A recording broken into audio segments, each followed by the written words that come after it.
Caitlin Clark's preseason debut drew 1.3 million viewers. So they're going to be winning a lot more games, break NBA records as well. More watched than any NBA preseason game since 2018. Just think of what is going to happen when Caitlin Clark and the Indiana Fever are going up against these tough teams in the WNBA. Well, hype around the Indiana Fever this season, their complete roster overhaul, and all this, everybody talking about them. They have like a big target on their back. No one saw this coming, but it just happened.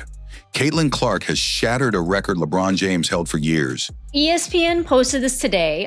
It's from Flora Kelly. She says, LeBron and Clark. The Brazil Fever game came in at 1.3 million. Wonderful for a preseason game. Only 2 of ESPN's 57 NBA preseason games since 2010 drew a higher audience. Totally LeBron-centric, and now we are totally Caitlin Clark-centric, so she's in pretty good company. And the entire sports world is stunned. So the game averaged 1.3 million viewers. It peaked at 1.6 million, and this was up 13% over last year's regular season ESPN average for WNBA game. In a jaw-dropping moment that unfolded just minutes ago, Clark's WNBA preseason game pulled in more fans, more viewers. Tickets for this game actually sold out within the hour, and people were lining up for over 3 hours before the game just to get into this arena. Caitlin Clark's preseason debut drew 1.3 million viewers. And more national attention than LeBron's own NBA preseason debuts. These viewership and attendance numbers might not only break WNBA records, but they might break NBA records as well. That's not a rumor. It's cold, hard fact. For the first time ever, a rookie in women's basketball has outperformed the king himself on this scale.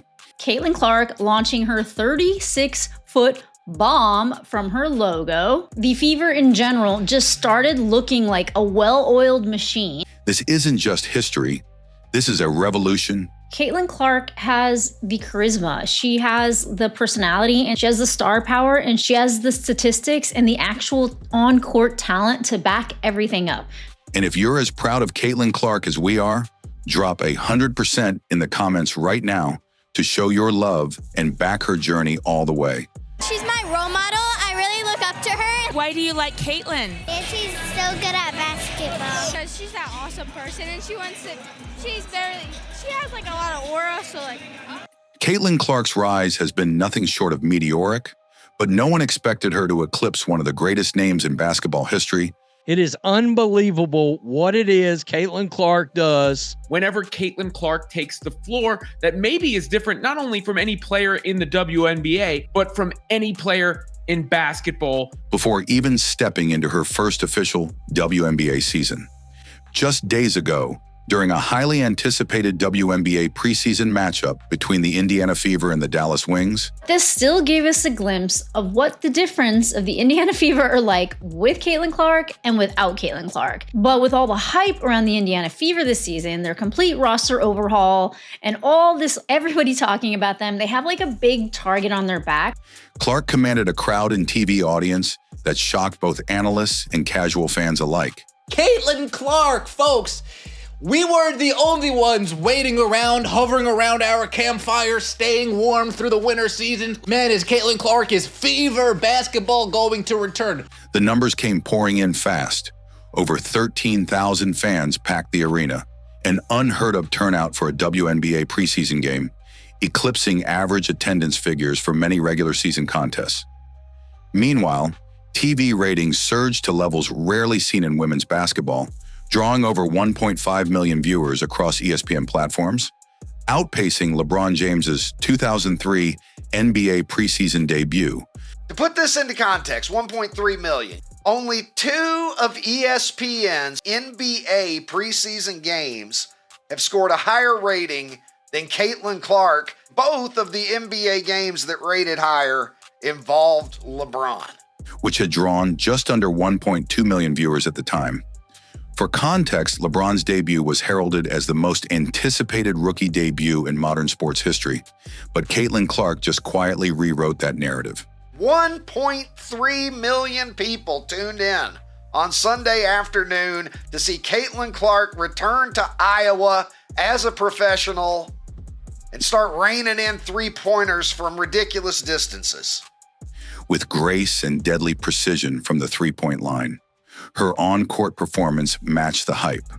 Clark not only dazzled with 21 points, 9 assists, and 5 rebounds, but her signature deep threes and pinpoint passes electrified the crowd in a way few rookies. She hits her signature logo 3 from 36 feet, actually behind her signature logo that was on the court. Male or female, have ever done. The arena felt less like a preseason scrimmage and more like a playoff showdown. Analysts immediately scrambled to find comparisons, but the truth was clear. Clark was in a category of her own. Just think of what is going to happen when Caitlin Clark and the Indiana Fever are going up against these tough teams in the WNBA, and the Indiana Fever is going to be a much better team than they were last season. So they're going to be winning a lot more games. There are going to be true rivalries. Even LeBron James, who had drawn massive attention for his high school to NBA jump. I think it's, I don't think it's being critical of LeBron to say that, he doesn't fit everywhere anymore. You know what I mean? Like, LeBron at 30 fits everywhere. You take your whole franchise apart to get a guy like that at 30. But at 40, with what he can do and what he's not as good at anymore, he doesn't fit with everybody. Hadn't sparked this particular crossover phenomenon, pulling in not just basketball diehards, but casual fans, families, and entire communities rallying around her. More importantly, Clark's debut wasn't just about the numbers. It was about the seismic cultural shift it signaled. She proved definitively that women's sports can command the same, if not greater, spotlight when the talent, personality, and storyline align. Caitlin Clark didn't just break a record that night. She announced the arrival of a new era, and the basketball world has been on notice ever since. We would see the day where WNBA numbers were overtaking NBA numbers. And you guys, I predict that this is going to be something that happens for the entirety of the WNBA season, especially with this Indiana Fever team. This is motion. This is hype like we have never seen. And I thought it was going to be like this. But when you see the numbers right in front of you, 1.3 million viewers for a preseason game, and a preseason game where they won by 64 points. Becca Lobo also gave some context, and she said since 2010, only 2 NBA preseason games outrated this game, and that was in 2018, the Warriors versus the Lakers, when LeBron had his first game in LA, and that averaged 2 million viewers. And also in 2017, it was the Bulls versus the Cavs, and that was LeBron again after they had just lost in the finals, and that game averaged 1.37 million viewers. What Caitlin Clark accomplished in that monumental preseason showdown transcends mere box score statistics. It speaks to a cultural transformation that women's basketball has been chasing for decades. For years, the WNBA has battled for mainstream relevance, often overshadowed by its male counterpart and hindered by limited media coverage and tepid sponsorship interest. Clark's instant magnetism shattered those long-standing barriers almost overnight. Her debut did not just pack arenas and spike television ratings. More watched than any NBA preseason game since 2018, all but 2 NBA preseason games since 2010. It ignited conversation on sports talk shows, dominated social media feeds, and injected fresh energy into an entire league that had long been waiting for a catalyst of this magnitude. When major networks began opening segments with highlights from her first game, when celebrities and former NBA legends started tweeting their admiration, and when casual sports fans, many of whom had never previously tuned into a WNBA game, began purchasing Fever jerseys in droves. I do think that this is going to be the biggest WNBA season that we have ever seen. When it comes to attendance, when it comes to viewership, when it comes to jersey sales, when it comes to merch sales, it's going to be the biggest that we have seen. Just think of what is going to happen when Caitlin Clark and the Indiana Fever are going up against these tough teams. So they're going to be winning a lot more games. There are going to be true rivalries. It became evident that Clark wasn't just participating in the league, she was reshaping its trajectory. Her presence offers tangible proof that women's sports are no longer niche or secondary. They are capable of commanding attention on the same scale as the men's game. More than that, she is breaking age-old misconceptions about the entertainment value and competitive firepower of women's basketball. Brands are lining up for endorsements. Ticket sales for Indiana Fever road games have skyrocketed. So there were 14,998 people in attendance for this game. Average reported ticket price was $650. That is almost $9.75 million just for a WNBA preseason game. And even opposing team arenas are selling out, eager to witness her in action.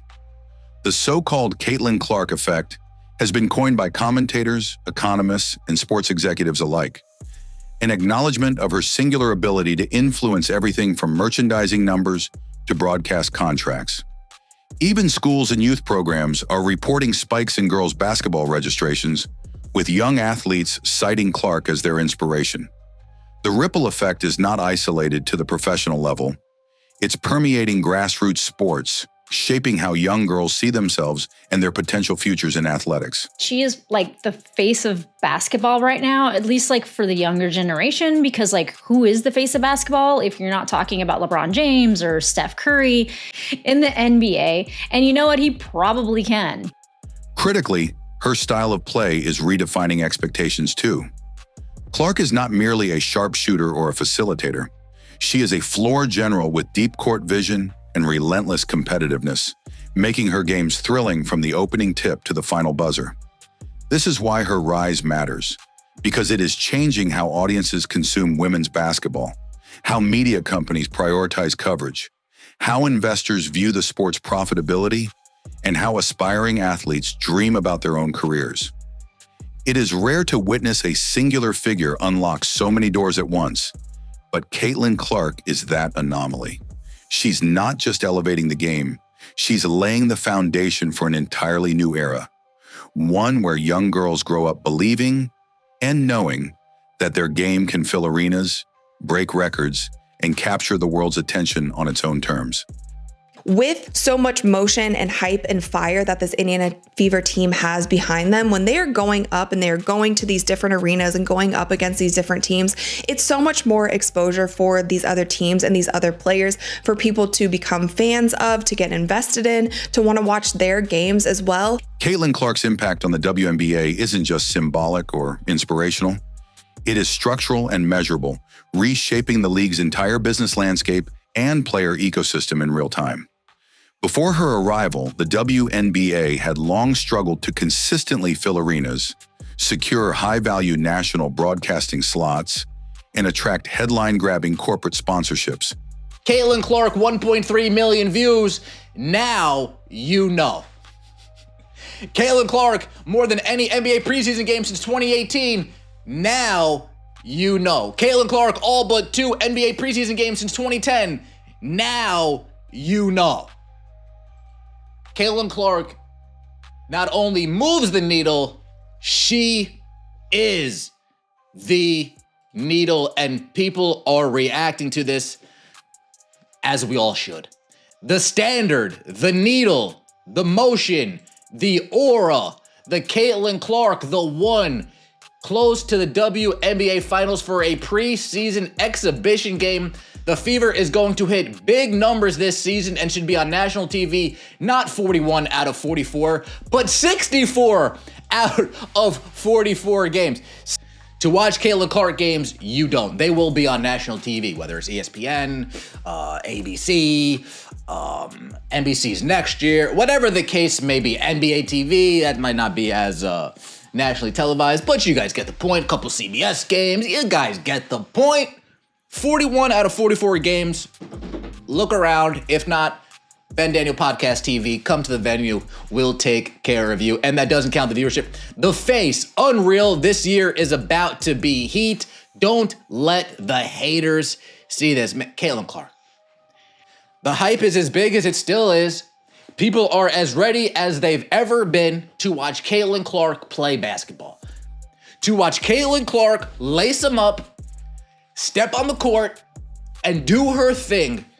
People are still clamoring now more than ever to watch her play. We are watching once in a lifetime-ness, once in a generation-ness Talk about generational player. I know all you old guard slow dum-dums like using the word generational. This is what generational actually looks like. Attendance hovered at modest levels. Television ratings rarely made a dent in primetime slots, and merchandise sales were tepid at best. But with Clark's debut, those long-standing hurdles are being bulldozed with an urgency and clarity that no league executive could have anticipated. Clark's games have become traveling spectacles, with sellout crowds not just in Indiana, but in virtually every arena the Fever visits. Opposing franchises are moving their matchups against Indiana into larger venues to capitalize on skyrocketing demand, something virtually unheard of for rookie players in the league's modern era. The biggest thing about this team, other WNBA teams are not going to be able to guard Caitlin Clark in the same way that they did during her rookie season because you have so many assets on the court now. You are not going to be able to trap Caitlin Clark because there are so many other threats on the floor. Television networks, once reluctant to heavily promote women's basketball, are now competing for broadcasting rights, adjusting primetime schedules to showcase her games. The Indiana Fever's preseason and regular season games have been aired on ESPN, ABC, and even CBS, platforms that previously reserved such prominent time slots exclusively for marquee NBA or NFL matchups. Major brands like Nike, Gatorade, and Wilson are circling Caitlin Clark with endorsement deals that dwarf anything historically seen in the WNBA, bringing lucrative financial attention to a league that has often fought for commercial relevance. She made a homecoming, and the arena was less than half full. 13,215 available seats. They didn't even sell half of those. One is moving the needle. The other one is not even fluttering it. Her signature merchandise is flying off shelves, breaking sales records not just in Indiana, but nationwide, with Fever jerseys, hats, and memorabilia becoming coveted collector's items, even among non-traditional women's basketball fans. Beyond economics, Clark is redefining how the game is played and consumed. Her deep three-pointers, laser-sharp assists, and fast-paced playmaking style are changing tactical norms across teams, forcing opponents to recalibrate defensive strategies just to contain her. Young players are mimicking her range and confidence, coaches are rethinking offensive schemes to match her pace, and WNBA veterans are openly admitting that her presence forces them to elevate their own games. League-wide competitiveness is increasing as players respond to the new bar she set. And in turn, the product on the court is improving, drawing even more fans. This ripple effect is not just good for Indiana, it's good for every team in the league. Their fan base is going to grow even more because of the trickle-down effect that's happening with the Caitlin Clark effect and with the motion that the Indiana Fever has. And I truly think that this is going to be the first year in WNBA history that this league is profitable. And if they can continue down this path, and we've seen so many promising things with the way that the league is marketing their players now, the way they're marketing their teams now, the way that they're putting 41 out of 44 games on national television with the Indiana Fever. Even more significant is how Clark's presence is lifting her fellow players into the national spotlight alongside her. As broadcasters dissect her performances, they are also showcasing her teammates and opponents, introducing casual fans to stars they might have otherwise overlooked. Rivalries are intensifying, narratives are building, and suddenly WNBA discourse is a daily feature on sports radio and television panels, not an occasional blip during playoffs. Clark's magnetism is essentially functioning as a rising tide, lifting the profiles and opportunities of players across the board, enriching the league's storytelling fabric, and expanding its fan base into demographics it previously struggled to capture. At a governance level, WNBA leadership is already beginning to make strategic pivots to capitalize on this momentum. From scheduling more nationally televised games. It has also been reported, as we know, that 41 out of 44 of the Indiana Fever's games will be on national television. So this is not only good for the Indiana Fever, this is great for the entire WNBA. But if we look back at 2024, here are the top games from that 2024 season. 3.3 million, the Indiana Fever versus the Chicago Sky game on June 23rd was the most watched WNBA game on any any network in the past 23 years, peaking at 3.3 million viewers. 2.97 million viewers was the Indiana Fever versus the Connecticut Sun, and that became the most viewed WNBA game on ESPN platforms in history, peaking at 2.97 million viewers. This was, I believe, Caitlin Clark's last game in the WNBA. And then also, of course, the WNBA All-Star Game had 3.4 million viewers, and that's the most watched WNBA program in ESPN history. If you guys remember, that was Team USA versus the WNBA All-Stars, where the WNBA All-Stars beat Team USA, and there was that whole drama about leaving Caitlin Clark off of that Team USA team. A lot of people, including myself, thought that she should have been brought to the Olympics, but she wasn't, and her team there ended up winning that game. Expanding marketing budgets and exploring future expansion teams to considering structural rule changes that match the faster, more dynamic style Clark represents, the league is evolving rapidly and visibly. What's most striking, however, is how seamlessly Clark balances this immense weight on her shoulders. Despite the media frenzy, fan adulation, and league dependence, she approaches every game with an almost surgical focus and humility, consistently crediting teammates, coaches, and fans rather than basking in solo accolades. This combination of unmatched skill, commercial appeal, and grounded leadership is exactly why Caitlin Clark is not just participating in the WNBA. She is carrying it into a new golden era. It's crazy how one player can implement a change so massive, and that is Caitlin Clark. I didn't plan to shoot that logo three. I know coming into the game, everybody wanted me to shoot one from there. But Steph was like, was supposed to come out at the end of the third, so she's like, give a foul, give a foul, give a foul. And then it was 30 seconds on the clock, which like between 30 to 33, that's like your 2-for-1 range where you have to get one up. So I saw 30 as we're inbounding the ball, which probably is inbounding the ball at 30, probably a little low. But I was like, why not? This is just a really high quality team, I think, and I look forward to seeing the rest, as it looks like they just scored their 100th point of the game against Brazil. I do not believe the Chicago Sky did as well against Brazil as Indiana is right now. Caitlin Clark breaking the record at $440 per average ticket to get into this game. That record was rebroken and increased to $670 per ticket. Couldn't help myself. Haters, read it and weep. And Caitlin mentioned that once again. What is possible for this group this year? Yeah, a championship. That's our goal. And I think working every single day. Caitlin Clark isn't just making history. She's rewriting the playbook on what one athlete can do for an entire league. From shattering attendance records and igniting national conversations to transforming the way women's basketball is played and watched, Clark's fingerprints are all over the WNBA's meteoric rise this season. But make no mistake, this journey hasn't been easy for her. She's faced targeted fouls, unfair technical calls, media smear campaigns, and even resentment from rival players who underestimated just how powerful her presence would be. And despite all of that, she's still here, elevating the game, inspiring millions, and carrying the weight of an entire league on her back without flinching. She's my role model. I really look up to her. Why do you like Caitlin? Yeah, she's so good at basketball. Because she's that awesome person, and she has like a lot of aura, so like. If you're like me and believe that Caitlin Clark deserves nothing but respect, protection, and praise for everything she's doing for women's basketball, then show it. Drop 100% emoji in the comments right now to let the world know you stand with Caitlin Clark. Let's drown out the noise, silence the haters, and remind everyone that this league is thriving because of her brilliance. Your voice matters, and together, we can make sure Caitlin Clark gets the love and recognition she's earned every single game.